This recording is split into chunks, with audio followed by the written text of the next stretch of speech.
Ningizimu Afrika, Mzansi, sanibonani, nginibingelele kuphi nakuphi la enibukele khona-ke makuthi-ke usuku lakho lokuqala uyithola-ke uhlangana nalo mbukiso, ngicela ungalenzi iphutha kusekhaya la, subscribe kwi-channel, ulike ividiyo ebese uciphisa i-notification bell. Wenzelani na? Wenzela ukuthi-ke ngaso sonke isikhathi uma ngiphosta ividiyo wena bese-ke uthola i-notification, then ngokushesha-ke bese uyangena kuleyo video uyayibuka. Sikwi-Trend TV siyaqinisekisa ukuthi-ke sikulethela-ke lolo daba olusuke lutrenda ngalolo suku. Ingane zakwethu ake sibuyele-ke emumva odabeni-ke laseNanda, udaba obelithanda kakhulu ekupheleni kwaJanuwari kuze kungena uFebruwari, udaba le-West Gang yaseNanda ekuthiwa-ke ibhizi ngobugebengu eNanda, ibulala abantu, ichitha igazi now and then. Khumbula ukuthi-ke ekupheleni kwaJanuwari ukuze lithende kangaka lolu daba kwakade-ke kushawa i-leader ye-West Gang, umnqubi. So udaba-ke oluvelayo njengamanje kuthiwa-ke ziyakhala eNanda, ikakhulukazi kaBesta,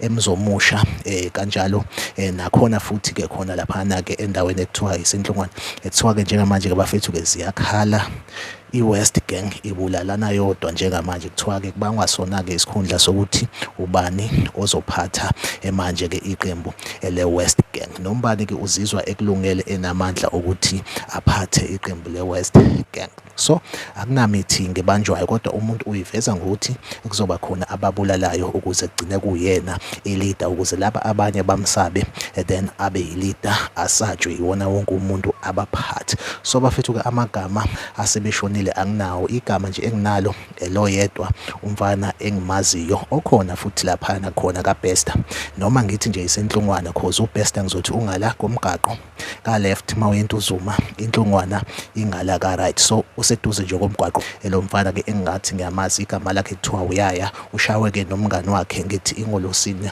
oledlule. So bafethu-ke impela-ke ziyakhala i-West Gang ibulalana yodwa, kuthiwa-ke ziwu-6 njengamanje idombu eseyiphumile, kubangwa-ke sona-ke lesikhundla sokuthi ubani ozophathwa. Ngibonile-ke kwiSolezwe ipostile-ke ngalo lolu daba ukuthi-ke i-West Gang iqothana yodwa. Ngabuka ama-comment ngabona ukuthi-ke abantu bayayijabulela lento eyenziwayo, bathi umdlalo omuhle mawuqhubeke. Ngifisa ukwazi ukuthi kuthini ukuphawula kwakho, like ividiyo, usubscribe kwi-channel, uphinde uciphise i-notification bell.